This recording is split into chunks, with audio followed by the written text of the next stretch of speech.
저는 30대 초반의 직장인입니다. 전에 다니고 있던 직장 동료의 소개로 동갑내기 남편을 만나게 되었어요. 잘 맞는 편이라 생각해서 연애한 지 1년도 채 지나지 않아 결혼까지 하게 되었죠. 제 20대 때 너무 일에만 치여 살아서 결혼은 물론이고 연애에도 별다른 관심이 없이 살았었는데 어느 날 제 직장 동료가 저랑 너무 잘 맞는 사람이 있는 것 같으니 한번 만나보라면서 저희를 소개시켜 주었어요. 썩 내키진 않았지만 그 당시에 제 나이도 어느덧 30을 향해 가는 중이었는데 주위에 있는 제 친구들이나 지인들이 하나둘씩 결혼을 해서 그런지 내심 조금 불안한 마음도 드는 게 사실이었습니다.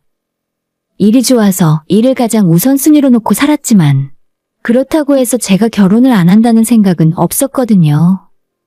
대학교 이후로 남자 만난 적이 없어서 연애를 쉰 지도 너무 오래되었고 계속 이대로 가다가는 평생 노처녀로 혼자 늙어갈 거란 생각을 하니까 정신이 번쩍 들었습니다. 저희를 소개시켜준 직장 동료가 말하길 요즘 남자답지 않게 정말 순수하고 그야말로 진국인 사람이라며 자기가 결혼만 안 했어도 본인이 직접 만나서 연애를 하고 싶을 정도라고 이야기를 하더라고요. 내가 웬만하면 소개팅 주선 같은 거 잘 안 하는 사람인 거 알지? 근데 진짜 이 사람 괜찮은 것 같아. 너랑 성격도 비슷해 보이고 둘이 만나면 완전 환상의 커플이 될 것 같다니까. 진짜 나 한 번만 믿고 만나봐. 둘이 정말 딱인 것 같아. 내가 결혼만 일찍 안 했어도 그런 남자 안 놓쳤을 거야. 이 정도로 칭찬을 하니까 대체 어떤 사람이길래 그러는지 한 번은 꼭 만나보고 싶어졌어요. 그래서 며칠 후 약속을 잡고 소개팅 자리에 나가게 됐죠. 실제로 만나보니 제가 예상했던 것보다도 훨씬 괜찮은 모습이라서 첫눈에 호감이 생겨버렸습니다. 그 사람도 제가 마음에 들었는지 적극적으로 다가왔고요. 재볼 필요도 없이 바로 그날부터 연애를 시작했고 정말 저희는 잘 맞았어요. 하루라도 빨리 결혼해서 함께 살고 싶은 마음에 결혼도 서둘러 추진하게 되었습니다. 사귈 때는 정말 그 사람의 모든 것들이 다 좋게만 보였어요. 결혼 준비 역시도 수월하고 순조롭게 진행되는 듯 했었는데 어느 날 남자친구의 얼굴이 조금 어둡고 분위기가 평소와는 달라 보이길래 걱정이 되어 물어보니 그냥 괜찮다며 요즘 몸이 좀 피곤하다는 소리만 하더라고요. 아무리 봐도 그게 아닌 것 같아서 계속 캐물었더니 남자친구의 어머니가 저희 두 사람의 결혼을 반대하신다는 것을 알게 되었습니다. 구체적으로 말하면 제가 싫다는 것보다는 너무 빨리 결혼하는 것 같다면서 가능하면 결혼을 뒤로 더 미루라고 하셨대요. 그 말을 저한테는 미처 하지 못하고 혼자 끙끙 앓고 있었던 거죠. 남자친구와 저는 둘 다 결혼하기에 지금 나이가 그렇게 빠르다는 생각이 들지 않았고 한 살이라도 더 어릴 때 결혼해서 아이도 낳고 보다 더 안정적인 삶을 살고 싶다는 생각이 강했습니다. 우리 두 사람 모두 어머님의 생각을 이해할 수가 없었어요. 하지만 남자친구의 어머니가 워낙 강경하게 저희의 결혼을 미루라 하시는 바람에 그걸 설득하느라 많이 지쳐 힘들어하고 있었습니다. 저도 그 이후로 몇 번이나 직접 찾아가서 만나 뵙고 저희 두 사람의 생각을 말씀드려봐도 워낙에 안 된다고 반대를 하시니 어떻게 해야 하나 막막하더라고요. 우리 아들은 아직 결혼시키려면 멀었다고 생각해. 아가씨 나이가 이제 곧 30이라 급한 건 알겠는데 조금만 더 늦추자고 설득해주면 안 될까? 아들이 한 번도 내 속을 썩인 적이 없었는데 이런 문제로 반항할 줄은 몰랐어. 아직 두 사람 돈도 더 모아야 하고 아직 남자 나이 29이면 앞길이 창창한데 벌써 결혼해서 애 아빠 된다고 하니까 너무 아깝잖아. 30 중반에 하면 안 될까? 30 중반이면 앞으로 5년도 넘게 남았는데 제게는 너무 가혹한 이야기였어요. 그리고 듣다 보니 저도 기분이 나쁜 건 아깝긴 뭐가 아깝다는 겁니까? 저한테 물건을 싸게 넘기는 것도 아니고 대체 뭐가 아까운 걸까요? 참 좋지 않은 생각이다 싶고 이상한 사람인 것 같았어요. 그렇게 어머님 반대 때문에 쓸데없이 시간이 흐르고 결국엔 남자친구가 식음을 전폐하고 거의 폐인이 되기 직전 수준까지 가게 되니 그제서야 겨우 못 이기고 결혼을 허락해 주셔서 계속 진행할 수 있었죠. 아들이 그렇게까지 나오니까 더는 반대할 수 없었나 봐요. 결혼 준비하면서 이런 일을 겪다 보니 시어머니 될 사람이 보통이 아니다 싶었고, 30 다 되어가는 아들에게 너무 지나친 간섭을 하는 것 같아 걱정이 되었어요. 하지만 한편으로는 그만큼 아들을 많이 사랑하고 관심을 갖는 부모니까 어떤 면으론 좋은 사람이지 않을까 하는 생각도 있었죠. 오히려 어머님이 저희 두 사람 결혼을 반대하신 것 때문에 그러면 그럴수록 우리 둘 사이가 더욱 애틋해지고 사랑이 단단해져만 갔습니다. 아마 남들 같으면 진작에 지치고 스트레스 받아서 포기했을 거란 생각이 들 정도로 결혼까지의 과정은 정말 어렵고 힘든 일의 연속이었어요. 일일이 그 과정을 다 이야기하기엔 너무 많기도 하고 더 이상 생각하기 싫을 정도의 사건도 많았거든요. 혼수 때문에도 한 번 의견 충돌을 하게 되었고, 구체적으로 결혼 준비에 들어가니까 예식장 하나부터 제가 입을 웨딩드레스까지 시어머니가 정말 사사건건 간섭을 하면서 저를 힘들게 하더라고요. 그러다 보니 결혼하기 직전에는 이게 정말 맞는 일일까 심각하게 혼자서 고민도 많이 했었어요. 내가 결혼하기 전부터도 이렇게 서로 안 맞고 힘든데 결혼하고 나서는 과연 잘 살 수 있을까? 더 늦기 전에 다 아무르고 없던 일로 하는 것이 좋을까라는 고민을 매일 하면서 별별 생각이 다 들고 마음이 하루가 다르게 흔들렸습니다. 그래도 우여곡절 끝에 결혼을 할 수 있었고 신혼생활을 시작하게 된 어느 날, 시어머니가 갑자기 신혼집에 미리 연락도 없이 불쑥 찾아오셨어요. 긴히 제게 할 말이 있다며 중요한 이야기니까 명심하고 잘 새겨들으라면서요. 내심 무슨 이야기길래 이렇게 심각하게 분위기를 잡는 걸까 겁이 덜컥 나기도 했습니다. 우리 아들 수입은 지금까지 내가 쭉 관리해오고 있었거든. 굳이 결혼했다고 해서 잘하고 있던 걸 그만두기도 그렇고. 앞으로도 내가 계속 맡아서 하려고 하는데 괜찮지? 너도 결혼했으니 이 집안 법을 따르는 게 맞는 거잖아. 안 그러니? 사실 내가 워낙 재테크에 일가견이 있기 때문에 잘 불려주는 건 말할 것도 없고, 어차피 나중에 몇 배로 돌려줄 테니까 걱정할 것도 없다. 이렇게 말씀을 하시는데 너무 당황스럽더라고요. 남편은 어머님의 이야기를 별다른 반응도 없이 그저 듣고만 있었어요. 그러고 보니 연애할 때부터 남편이 종종 이런 이야기를 했던 기억이 떠올랐습니다. 자기 어머니는 여느 어머님들 같지 않다면서 주식이나 펀드, 심지어는 코인까지 두루 섭렵하시고 경제적인 감각을 완전 타고났다고 했었거든요. 그래서 자기 수입도 어머니가 다 알아서 관리하시고 용돈을 받아 쓰는데 그 수익률이 어마어마하다면서요. 그때는 아직도 부모한테 경제적으로 맡겨놓는 건 조금 위험하지 않나 생각하고 대수롭지 않게 여기고 넘어갔어요. 왜냐하면 연애 초기 때 딱 한 번 들었던 이야기고 그땐 결혼까지 하게 될 줄 몰랐기 때문에 심각하게 받아들이지 않았었죠. 그런데 설마 결혼까지 한 아들 수입을 계속 본인이 관리를 하시겠다고 나올 줄은 정말 꿈에도 생각하지 못했습니다. 저는 결혼했으니 당연히 우리 두 사람 수입은 저희가 관리하는 것이 맞는 일이라 생각하고 있었거든요. 어머님 무슨 말씀이신지 잘 알아듣긴 했는데 너무 갑작스러운 것 같아요. 조금 생각할 시간을 주시면 안 될까요? 저희끼리 상의도 한번 해봐야 할 문제라고 생각해요. 뭐? 상의? 상의는 무슨 상의? 내 아들은 물을 것도 없이 찬성하는 입장이고 너만 결정하면 될 문제야. 무슨 생각할 시간씩이나 필요해? 내가 그 돈을 다 갖는다는 소리가 아니잖아. 나중에 너희들 집 살 때나 목돈 필요할 때 몇 배로 불려서 준다고 하는데. 세상에 이런 시어머니가 또 어디 있니? 운 좋은 줄 알아야지. 제가 어머님 말에 대답을 선뜻 못하고 우물쭈물 망설이고 있자 아예 한술 더 뜨시더라고요. 너는 돈 관리 어떻게 하고 있니? 안 되겠다. 너 매일 지출 내역 가계부 써서 한 달에 한 번씩 나한테 보내라.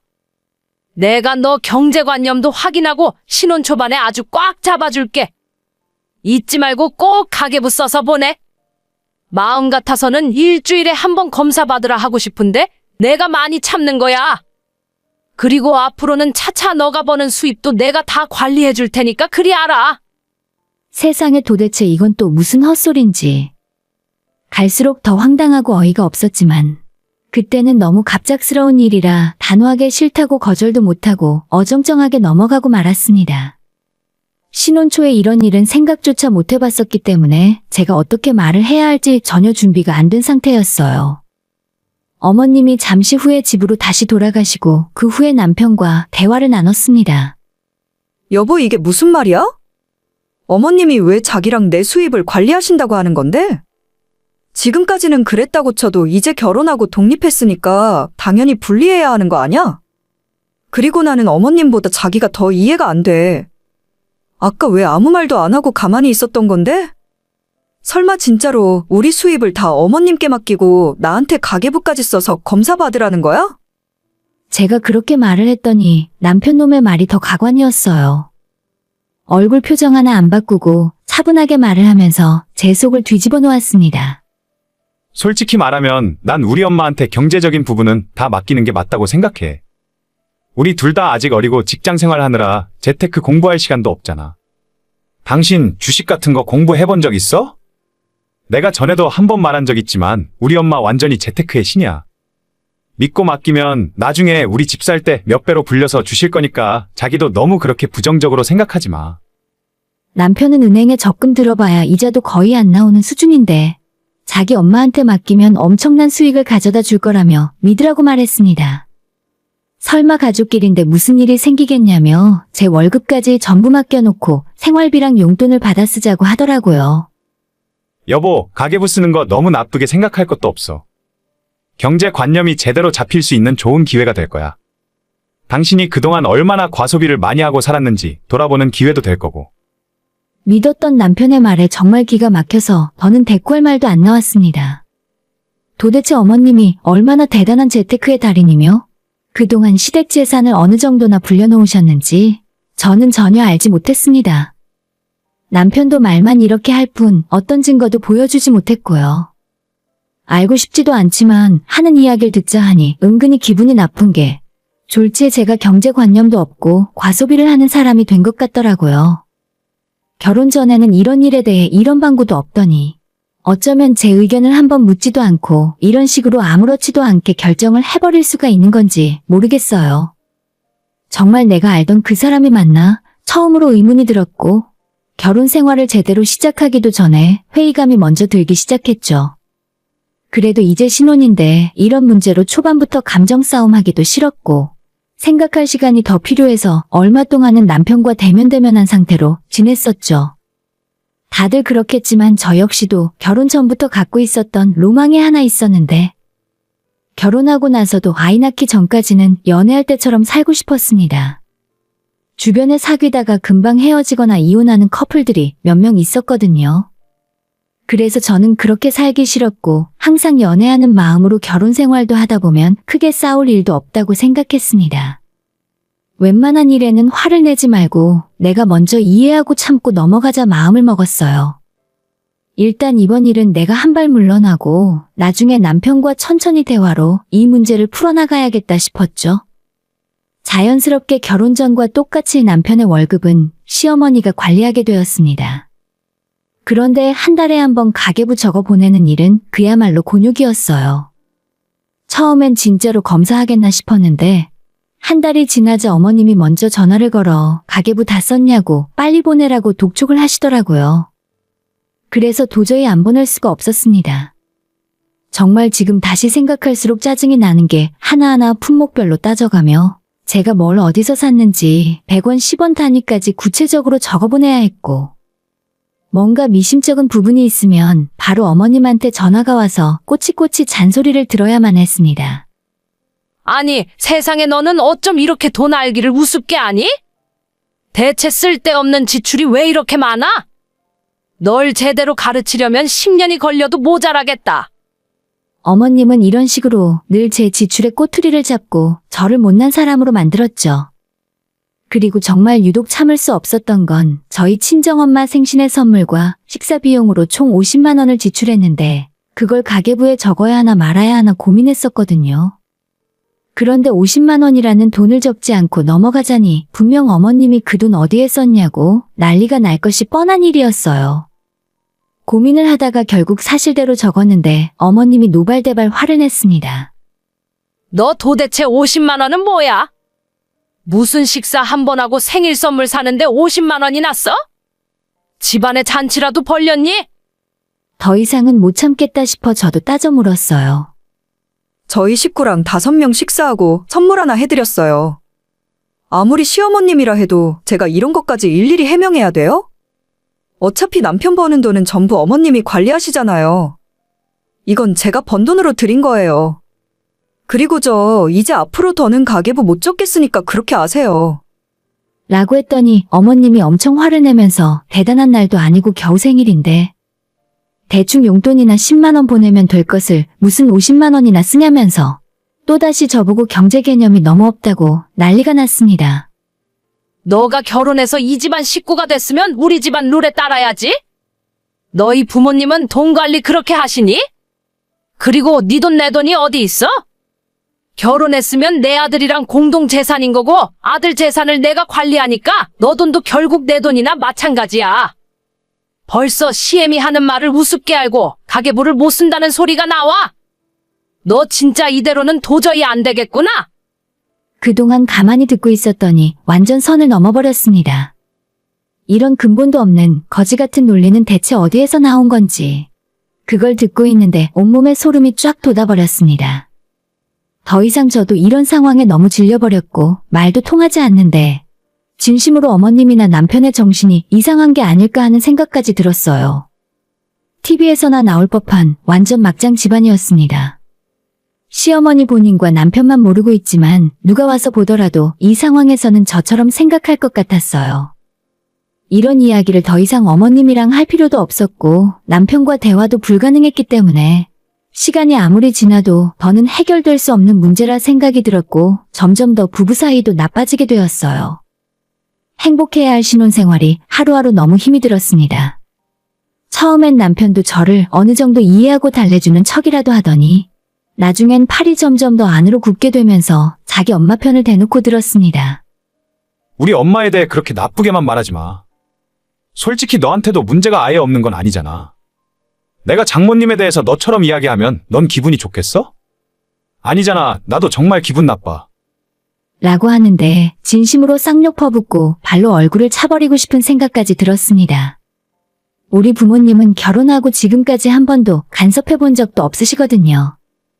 자꾸 신경을 쓰고 스트레스를 받으며 화를 참고 살다 보니 어느 날 아침에 거울을 보다가 저한테 원형 탈모가 생긴 것을 발견하게 되었어요. 짧은 결혼 생활이었지만 우울증에 불면증까지 심해지고 몸과 마음이 이만저만 망가진 것이 아니더라고요. 더 이상 이대로는 안 될 것 같아 남편과 화해도 할 겸 같이 백화점으로 나들이를 나가게 되었습니다. 꼭 무언가를 사고 싶은 마음이 아니라 바람도 쐬고 맛있는 것도 먹으면서 예전 연애하던 느낌도 살짝 나더라고요. 카페에서 커피를 마시면서 남편과 이런저런 대화를 하다 보니 그동안 쌓인 것도 조금 풀리고 안 좋던 사이가 회복되는 기분도 들었어요. 그런데 기분 좋게 외출을 마치고 집에 돌아왔더니 집안이 완전 난장판이 되어 있었습니다. 시어머니가 저희 집에 와 계셨고 주방에 분리수거함과 쓰레기통부터 시작해서 온 집안 살림을 다 뒤집어 엎고 있었습니다. 쓰레기통에서 다 쓴 치약을 꺼내더니 이걸 끝까지 짜서 안 쓴다며 제 눈앞에 들고 흔드셨고 제 옷장까지 뒤져서 이 옷은 언제 산 거냐고 화를 내더라고요. 그 모습을 보고 있자니 저도 인내심의 한계라 이성을 상실하고 지금 대체 뭐하고 있는 거냐 소리를 지를 수밖에 없었죠. 남편도 옆에서 저처럼 같이 놀란 눈치였지만 자기 엄마 하는 짓을 말리지는 않고 그냥 멀뚱히 보고 서 있기만 했습니다. 어디서 저딴 게 우리 집안에 들어와서 내 아들을 망쳐? 살림을 대체 어떻게 하는 거야? 너 내 연락은 왜 안 받고 가계부는 왜 안 보내? 내가 너네 친정 가서 애 교육 어떻게 시켰냐고 직접 따지려고 했는데 겨우 참고 이리로 온 거야. 근데 살림을 이 지경으로 하고 있는 줄은 몰랐네. 우리 아들이 완전 사기 결혼 당했어. 그렇게 악을 쓰더니 제가 손에 들고 있던 백화점 쇼핑백을 확 낚아채갔습니다. 그날 제 기초 화장품 몇 가지와 블라우스 안에 받쳐 입을 기본 티셔츠를 세일하고 있어서 2장 구입했었거든요. 근데 백화점 쇼핑백을 거꾸로 들어 탈탈 털면서 저보고 돈을 헤프게 쓴다며 소리를 지르는 겁니다. 이렇게 비싼 물건을 겁도 없이 잘도 사오는구나. 세상에 이게 다 얼마짜리야 대체. 백화점에서 산 걸 보니까 한두 푼 쓴 게 아닐 텐데. 너 이렇게 사치 부리는 줄 알았으면 절대 결혼 허락 안 했어. 내 아들 돈 이렇게 함부로 쓰는 거야? 당장 돈 다 내놔. 제가 사온 티셔츠를 잡고 찢으려고 하다가 힘이 딸리는지 자기 마음대로 안 되자 제 화장품을 집어던지고 또 난리를 피웠습니다. 남편이란 놈은 이런 자기 엄마를 말리기는커녕 아예 멀찌감치 떨어져서 강 건너 불구경하듯 보고만 있었죠. 아마도 하루 이틀 이러는 모습을 보는 게 아니었나 봅니다. 제가 어머니를 힘으로 밀치며 일단 그만하라고 말렸는데 제 행동에 더 크게 화가 났는지 완전히 눈이 뒤집어지는 걸 실시간으로 볼 수 있었죠. 제 머리채를 잡으려 하고 밀치는 제 팔을 잡더니 입으로 깨물려고 하는 겁니다. 진짜 이게 사람이 맞나 싶었어요. 갑작스런 상황에 놀라서 어머님을 제압하고 넘어뜨렸는데 그제서야 남편이 달려오더니 자기 엄마를 끌고 가더라고요. 그래서 남편한테도 너희 엄마 제정신 아닌 것 같은데 진작 병원 모시고 가지 않고 뭘 하고 있었냐고 따졌죠. 어머님은 자길 정신 이상한 사람 취급하냐며 악다구니를 쓰고 저한테 달려들었고 남편이 뒤에서 시어머니를 붙들었지만 힘에서 밀리는지 질질 끌려오는 겁니다. 순간 그 모습을 보면서 저것도 남자라고 어떻게 믿고 살겠나 싶었습니다. 제가 어머님의 팔을 꺾어서 소파로 밀쳐냈는데 별로 힘을 주지도 않았지만 아프다고 악을 쓰며 넘어졌어요. 저 중학교 때까지 유도를 했었고 지금도 쉬는 날에 별다른 취미 없이 운동하는 걸 좋아할 정도라서 어머님은 애초에 힘으로 상대가 안 됩니다. 생각 같아서는 앞으로 제 눈도 못 쳐다볼 정도로 심하게 맛을 보여주고 싶었지만 어머님이 자기 아들 뒤로 숨더니 제 물건 가지고 나가라 하더라고요. 더 이상 너 같은 애 필요 없으니까 당장 네 물건 가지고 썩 꺼져. 여기 공동명의라서 절반은 제 집이에요. 어머님이나 내 집에서 꺼지세요. 더 이상 대치하고 있다가는 진짜 큰일 날 것을 알았는지 남편이 자기 엄마 데리고 나가버렸고 저는 저 인간들과 이제 끝을 볼 때가 됐다고 생각했습니다. 그전에도 이혼 생각을 안 해본 건 아닌데 결혼한 지 몇 달 되지도 않은 상황에서 저는 끝까지 노력을 해보려고 한 거예요. 그래서 내키지 않아도 남편 데리고 외출도 했었고 다시 협의점을 찾아서 잘해볼 수도 있겠다고 생각했는데 어머님이 저 대신 저희 결혼의 종지부를 찍어주시더라고요. 집에 소란이 있어서 시끄러웠는지 이웃 주민의 신고로 경찰까지 출동을 했었고 얼마 후에 살던 집을 부동산에 내놓고 남편에게 이혼을 통보했어요. 이혼 과정 역시도 어머님 때문에 순탄치 못했고 다신 경험하고 싶지 않은 별별 일을 다 겪고 나서야 얼마 전 완전히 끝내고 갈라설 수 있었습니다. 정말 제 인생에서 지울 수 있다면 지워버리고 싶을 정도로 다시 떠올리는 것도 싫은 날들이었어요. 이혼하고 다시 친정에 들어와 평범한 일상을 살다 보니 이게 얼마나 소중한 생활인지 알겠더라고요. 이혼하고 나서 듣게 된 전 남편과 그 집안 식구들 이야기는 더 가관이었습니다. 이젠 시모가 예전보다 훨씬 상태가 심각해졌는지 자기 아들한테 용돈도 안 주고 구내 식당에서 밥 사 먹을 돈도 주지 않고 매일 도시락을 싸준다고 해요. 반찬이 정말 70년대 수준이라 지나가는 동료들이 보고 깜짝 놀랄 지경이랍니다. 연봉이 6천이 넘어가는 나이 30 넘은 인간이 자기 먹고 싶은 거 하나 못 먹고 그렇게 사는 걸 보면서 진짜 한심한 인간이구나 싶었어요.